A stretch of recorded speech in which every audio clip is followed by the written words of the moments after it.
स्वागत है आप सभी के अपने चैनल ज्ञानदीप सक्सेस पॉइंट में। आज हम लोग पढ़ेंगे सक्षमता परीक्षा के कुछ महत्वपूर्ण प्रश्न, जिसमें हमने 30 प्रश्नों को समाहित किया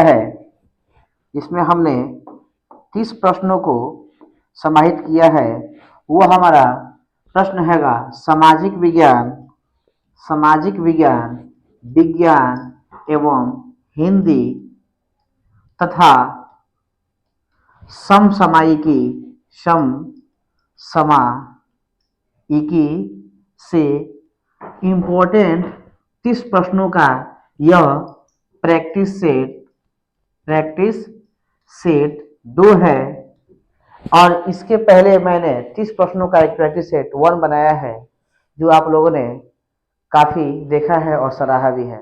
तो आइए हम चलते हैं, नए सेशन की शुरुआत करते हैं। पहला प्रश्न है हमारा, प्रश्न पहला है, कालबेलिया किस भारतीय राज्य का प्रसिद्ध लोक नृत्य है? तो इसका आंसर क्या होगा? बिहार, उड़ीसा, पश्चिम बंगाल या राजस्थान।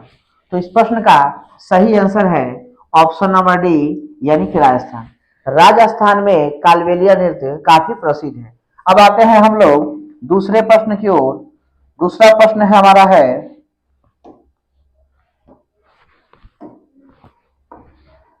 भारत का संविधान का अनुच्छेद 17 किससे संबंधित है? भारत का संविधान का अनुच्छेद किससे संबंधित है? तो इस प्रश्न का आंसर क्या होगा? शिक्षा का अधिकार, उपाधियों का अंत, अस्पृश्यता का अंत, विधि के समक्ष समता। तो इस प्रश्न का सही आंसर होगा अस्पृश्यता का अंत, यानी छुआछूत, भेदभाव, अनटचेबिलिटी जो है, यह आर्टिकल 17 में दिया गया है। वही तो बात करें यदि हम शिक्षा का अधिकार की, तो यह 21A में अनुच्छेद दिया गया है। वही उपाधियों का अंत आर्टिकल 18, यह नाम के आगे महाराज वगैरह आप नहीं लगा सकते हैं। इन नाम के पहले उपाधि आप यूज नहीं कर सकते हैं। यह आर्टिकल किसमें है? 18 में। वही अस्पृश्यता का अंत आर्टिकल 17 में, और विधि के समक्ष समानता, यानी कानून सबके लिए बराबर है। तो इस प्रश्न का सही आंसर क्या होगा? तो 17 होगा, और विधि के समक्ष समानता 14। वही बात किया जाए कि लोक निवेदन नौकरी के मामले में सभी को समान अधिकार मिले, इसमें कौन सा आर्टिकल है? तो लोक नियोजन के लिए लोक नियोजन आर्टिकल्स कितना है? तो 16 का आता है कि नौकरी के मामले में सभी का अधिकार बराबर होना चाहिए। आइए हम नेक्स्ट प्रश्न देखेंगे। तो नेक्स्ट प्रश्न हमारा है, जल्लीकट्टू खेल किस देश से संबंधित है? जल्लीकट्टू खेल किस देश से संबंधित है? Option A Spain, option B Rome, option C Bharat और ऑप्शन डी नेपाल। तो इस प्रश्न का सही आंसर है ऑप्शन सी भारत, यानी भारत देश में तमिलनाडु राज्य के तमिलनाडु राज्य में जल्लीकट्टू खेल प्रसिद्ध है। आइए हम नेक्स्ट प्रश्न की ओर चलते हैं। तो हमारा अगला प्रश्न है, भारतीय संविधान का कौन अनुच्छेद शिक्षा का अधिकार प्रदान करता है? यानी भारतीय संविधान का कौन सा अनुच्छेद शिक्षा का अधिकार प्रदान करता है? शिक्षा का अधिकार हो, 6 से 14 वर्ष के बच्चों को अनिवार्य शिक्षा मिले, यह किस आर्टिकल में बताया गया है? तो आर्टिकल 21A, यानी कि क में शिक्षा के अधिकार का उल्लेख किया गया है। आइए हम नेक्स्ट प्रश्न पर चलेंगे। तो हमारा अगला प्रश्न है, पूना पैक्ट के परिणाम स्वरूप हरिजन सेवक संघ की स्थापना कब हुई थी? 1938, 1932, 1936 या 1940। तो इस प्रश्न का सही आंसर है 1932 में हरिजन सेवक संघ की स्थापना हुई थी। चलेंगे हम नेक्स्ट प्रश्न की ओर। नेक्स्ट प्रश्न हमारा है कि गांधी इरविन समझौते पर किस वर्ष हस्ताक्षर किए गए थे। गांधी और इरविन के बीच कुछ समझौते हुए थे, वो समझौते किस वर्ष हुए हैं, इसके लिए हम देखेंगे। तो 1933, 1935, 1931, 1929। तो इस प्रश्न का सही आंसर है 1931 में गांधी इरविन के बीच समझौते हुए थे। नेक्स्ट प्रश्न हमारा है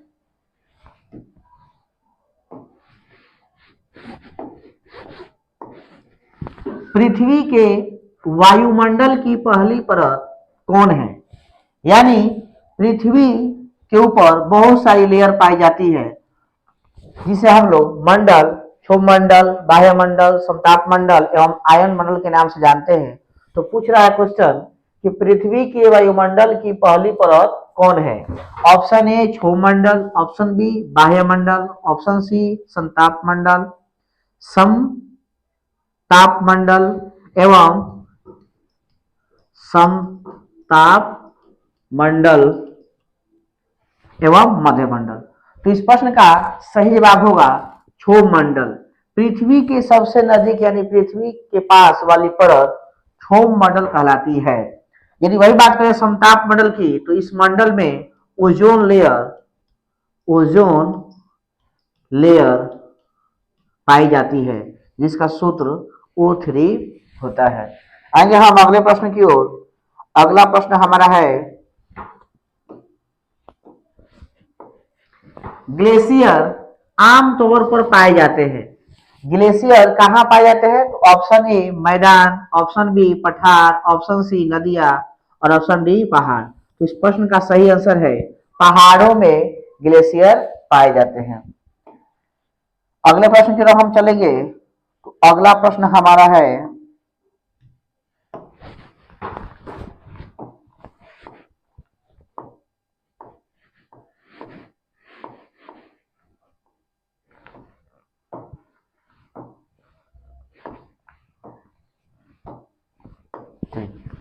नेक्स्ट प्रश्न को चलते हैं।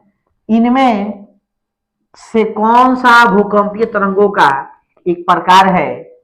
बी तरंग, पी तरंग, डी तरंग या सी तरंग। तो पी तरंग एक भूकंप का तरंग होता है, इसलिए इस प्रश्न का सही आंसर होगा पी तरंग।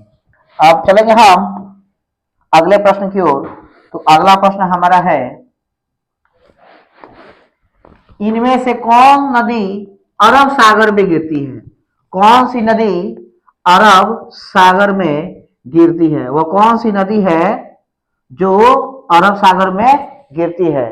तो हम जानते हैं कि नर्मदा एवं ताप्ती नदी, ये दोनों नदियां हैं जो पूरब से पश्चिम की ओर बहती है, अर्थात अरब सागर में गिरती है। तो प्रश्न का सही है इनमें से कौन नदी अरब सागर में गिरती है। तो इसका जवाब होगा नर्मदा एवं ताप्ती नदी अरब सागर में गिरती है। आएंगे हम नेक्स्ट प्रश्न की ओर।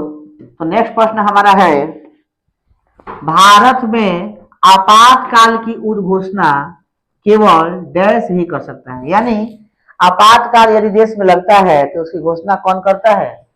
तो प्रधानमंत्री, राज्यपाल, मुख्यमंत्री, राष्ट्रपति। इस प्रश्न का सही जवाब होगा कि राष्ट्रपति ही भारत में आपातकाल की घोषणा कर सकता है। आएंगे हम अगले प्रश्न की ओर। तो अगला प्रश्न हमारा है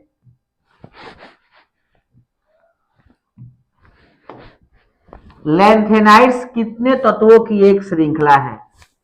आवर्त सारणी में कुछ तत्व होते हैं जिन्हें लैंथेनाइड्स तत्व कहा जाता है। इनकी संख्या पूछा गया है, तो इनकी संख्या 15 होती है। आगे हम अगले प्रश्न की ओर। तो अगला प्रश्न हमारा है ठोस कार्बन डाइऑक्साइड को सामान्यतः डैश कहा जाता है। ठोस कार्बन डाइऑक्साइड को क्या कहा जाता है। तो ठोस कार्बन डाइऑक्साइड को शुष्क बर्फ यानी CO2 को शुष्क बर्फ कहा जाता है। वही बात करें हम भारी जल को, तो इसे D2O यानी इसका भारी जल का रासायनिक सूत्र D2O होता है, जिसे बोलते हैं ड्यूटेरियम ऑक्साइड। नेक्स्ट प्रश्न चलेंगे। अगला प्रश्न हमारा है, हैलोजन के बाह्यतम कोश में इलेक्ट्रॉनों की संख्या कितनी होती है? तो आवर्त सारणी में 17वें समूह को हैलोजन ग्रुप कहा जाता है। तो अगर यदि मान लिया जाए क्लोरीन की परमाणु संख्या 17 होती है, यदि इसका इलेक्ट्रॉनिक विन्यास करें तो 2, 8 और 7, यानी बाहरी कक्षा में 7 इलेक्ट्रॉन पाए जाते हैं। इसलिए इस प्रश्न का सही आंसर होगा ऑप्शन नंबर बी, यानी कि 7। हैलोजन ग्रुप के जितने भी तत्व हैं उनके सबका बाहरी कक्षा में इलेक्ट्रॉन 7 ही होते हैं। वही हम अगर बात करें नेक्स्ट प्रश्न की, तो नेक्स्ट प्रश्न हमारा है, किस विटामिन को थायमिन के नाम से जाना जाता है? किस विटामिन को थायमिन के नाम से जाना जाता है? विटामिन B1 को थायमिन के नाम से जाना जाता है। वही बात करें विटामिन B12 की, तो इसका रासायनिक नाम साइनोकोबालमिन होता है। आएंगे हम अब अगले प्रश्न की ओर। समय कम लेते हुए हम थोड़ा सा सेशन को जल्दी जल्दी करेंगे। कोशिका की आत्मघाती की थैली किसे कहा जाता है? मतलब कि कोशिका का वह कौन सा अंग जिसे आत्महत्या की थैली कहा जाता है, आत्मघाती थैली कहा जाता है? तो लाइसोसोम, राइबोसोम, सूत्रकणिका और कोशिका झिल्ली।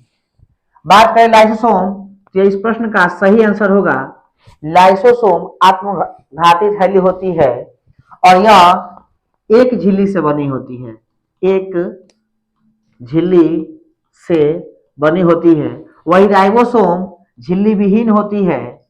कभी कभी एग्जाम में पूछता है कि कौन सी कोशिकांग है जिसमें झिल्ली नहीं पाई जाती है, तो राइबोसोम में झिल्ली नहीं पाई जाती है। वही बात की जाए सूत्रकणिका यानी माइटोकॉन्ड्रिया के, तो माइटोकॉन्ड्रिया कोशिका का पावर हाउस यानी ऊर्जा गृह कहा जाता है। वही बात करें कोशिका झिल्ली की, तो इसे प्लाज्मा मेम्ब्रेन भी कहते हैं, जो कोशिका का आकार प्रदान करता है। आइए हम अगले प्रश्न की ओर। अगला प्रश्न हमारा है कि सोना का संकेत होता है, यानी गोल्ड, सोना जो तत्व है उसको हम सांकेतिक रूप में कैसे लिखते हैं? AU, AG, CL और AL। तो इस प्रश्न का सही जवाब होगा कि सोना का सांकेतिक रूप AU होता है और इसकी परमाणु संख्या 79। AG चांदी होता है, इसको बोलते हैं सिल्वर, और इसकी परमाणु संख्या 47 होती है। Cl मीन्स क्लोरीन और इसकी परमाणु संख्या 17 होती है। वही बात करें हम एल्युमिनियम की, एल्यूमिनियम, इसकी परमाणु संख्या 13 होती है। आएंगे हम अब अगले प्रश्न की ओर। नेक्स्ट प्रश्न हमारा है कि विषाणुओं का अध्ययन क्या कहलाता है? विषाणुओं का अध्ययन क्या कहलाता है? Option A pedology, option B pathology, option C biology और ऑप्शन डी वायरोलॉजी। तो इस प्रश्न का सही आंसर है वायरोलॉजी में विषाणुओं का अध्ययन किया जाता है। अगर हम बात करें पहले प्रश्न की, तो मृदा यानी मिट्टी का अध्ययन पेडोलॉजी कराता है। वही पैथोलॉजी मतलब जांच, किसी भी बीमारी, चिकित्सक डॉक्टर जो होते हैं वो अपने बीमारियों को पता लगाने के लिए जांच करवाते हैं, उस जांच का नाम पैथोलॉजी बोला जाता है। वही बात करें हम बायोलॉजी की, तो जीव विज्ञान का अध्ययन बायोलॉजी कहलाता है। जीव विज्ञान का अध्ययन बायोलॉजी कहलाता है। अब हम आएंगे अगले प्रश्न की ओर। नेक्स्ट प्रश्न हमारा है कि निरीक्षण शब्द का विलोम होता है। अब हम विलोम शब्द देखेंगे कि निरीक्षण शब्द का विलोम क्या होता है, तो इसका सही आंसर होगा साक्षर, जो निरीक्षण शब्द का विलोम होगा। वही अनपढ़ एवं महान, अशिक्षित, ये बेमेल शब्द हैं, इसलिए इस प्रश्न का सही आंसर साक्षर होगा।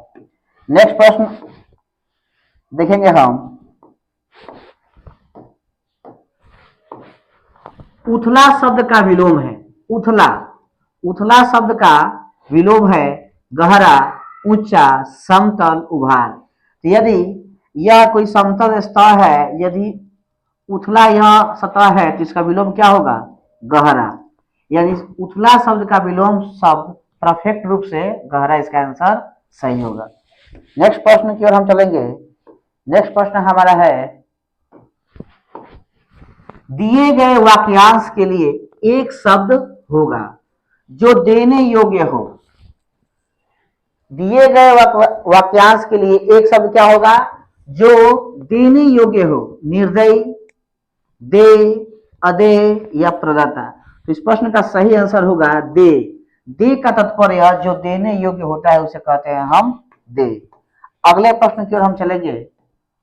तो अगला प्रश्न हमारा है कि वधु का बहुवचन क्या होगा? वधु का बहुवचन क्या होगा? वधुए, वधुओं, वधुए या वधु। इस प्रश्न का सही आंसर होगा वधुए। अब आएंगे हम नेक्स्ट प्रश्न की ओर। तो नेक्स्ट प्रश्न हमारा है, कारक के कितने भेद होते हैं? तो कारक के कितने भेद होते हैं? तो कारक के 8 भेद होते हैं। आप पढ़े होंगे, कर्ता ने कर्म को करण से संप्रदान के लिए, तो इसी प्रकार 8 उसके भेद होते हैं। हम अब नेक्स्ट प्रश्न चलेंगे। आपका समय कम लेते हुए सेशन को जल्दी जल्दी करते हैं। निम्न में कौन सा शब्द स्त्रीलिंग है? इनमें से कौन सा शब्द है जो स्त्रीलिंग है? तो हम वाक्य का प्रयोग करके आसानी से देख सकते हैं। इसलिए इस प्रश्न का सही आंसर है आय। आय जो शब्द है वह स्त्रीलिंग होता है। नेक्स्ट प्रश्न की ओर चलेंगे। तो नेक्स्ट प्रश्न हमारा है कि कवि का स्त्रीलिंग क्या होता है? यानी पोएट, इसको बोलते हैं हम लोग कवि। ये जो कवि है, इस कवि का स्त्रीलिंग क्या होता है? तो कवियत्री स्त्रीलिंग इसका होता है। ध्यान से देख लीजिएगा, कवियत्री कवि का स्त्रीलिंग रूप होता है। हम नेक्स्ट प्रश्न की ओर चलेंगे। तो नेक्स्ट प्रश्न हमारा है कि सड़क सुरक्षा बल की शुरुआत कहाँ हुई? यह हमारा करंट अफेयर्स का प्रश्न है। करंट अफेयर्स में मैंने 2-4 सवाल रखे हैं जो आपके एग्जाम की दृष्टि से काफी महत्वपूर्ण है। सड़क सुरक्षा बल की शुरुआत कहाँ हुई थी? तो पंजाब राज्य से सड़क सुरक्षा बल की शुरुआत हुई थी। बात करें केरल की, तो केरल को मसालों का बगीचा भी कहा जाता है। मसालों का बगीचा, मसालों का बगीचा भी कहा जाता है। वही बात करें हम अब अगले प्रश्न की ओर। अगला प्रश्न है कि फ्रेंच ओपन पुरुष एकल का खिताब किसने जीता था? नोवाक जोकोविच, कार्लोस अल्कराज, डेनियल मेदवेदेव, इनमें से कोई नहीं। तो इस प्रश्न का सही आंसर है नोवाक जोकोविच। यानी फ्रेंच ओपन पुरुष एकल का खिताब नोवाक जोकोविच ने जीता था। यदि वीडियो आप लोगों को पसंद आता है तो वीडियो को लाइक, शेयर एंड सब्सक्राइब अवश्य करें। अब चलेंगे हम अगले प्रश्न की ओर। तो अगला प्रश्न है कि भारत से बाहर दुनिया के सबसे बड़े हिंदू मंदिर का उद्घाटन कहाँ हुआ? Option A USA, option B Canada, option C Saudi Arabia, option D Uttar Pradesh. तो इस प्रश्न का सही जवाब क्या होगा? तो यूएसए यानी संयुक्त राज्य अमेरिका में भारत से बाहर दुनिया के सबसे बड़े हिंदू मंदिर का उद्घाटन किया। वही हम लोग बात करें कि भारत में सबसे बड़ा हिंदू मंदिर, तो वह मंदिर हुआ राम मंदिर, जिसकी प्राण प्रतिष्ठा 22 जनवरी को माननीय प्रधानमंत्री मोदी द्वारा किया गया। आइए हम अगले प्रश्न की ओर चलेंगे। तो अगला प्रश्न हमारा है, हाल ही में राजस्थान के मुख्यमंत्री किसे बनाया गया है? यानी फिलहाल अभी 2-3 राज्यों में चुनाव हुए हैं, वहां मुख्यमंत्री की नियुक्ति हुई है, इसलिए वहां से क्वेश्चन आ सकता है।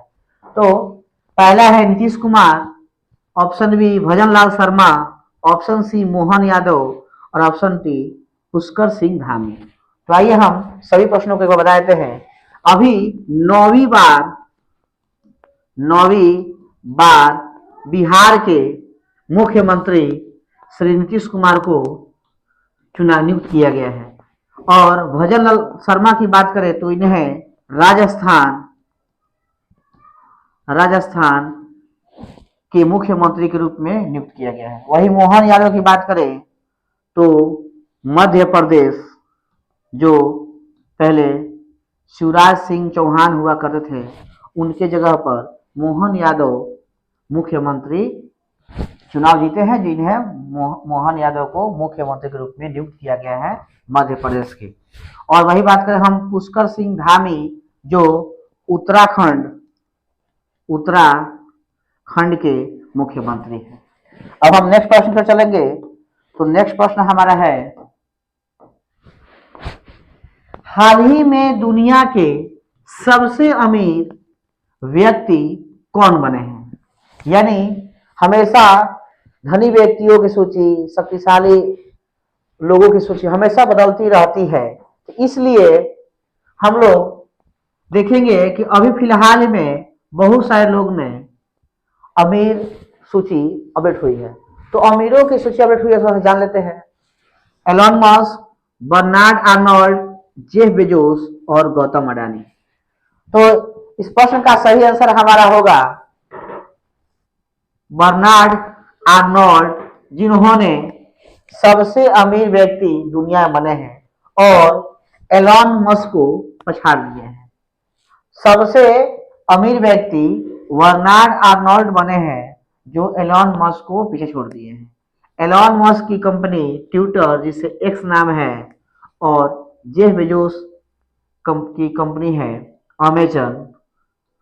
आगे वीडियो में मैं बता दूंगा कि बर्नार्ड आर्नोल्ड के किस कंपनी के यह मालिक है। वही बात करें गौतम अडानी की, क्योंकि बहुत सारी कंपनियां हैं ग्रीन एनर्जी। अभी भारत के सबसे अमीर व्यक्ति गौतम अडानी है। नेक्स्ट प्रश्न की बात करें, नेक्स्ट प्रश्न हमारा है, चलिए आज का सेशन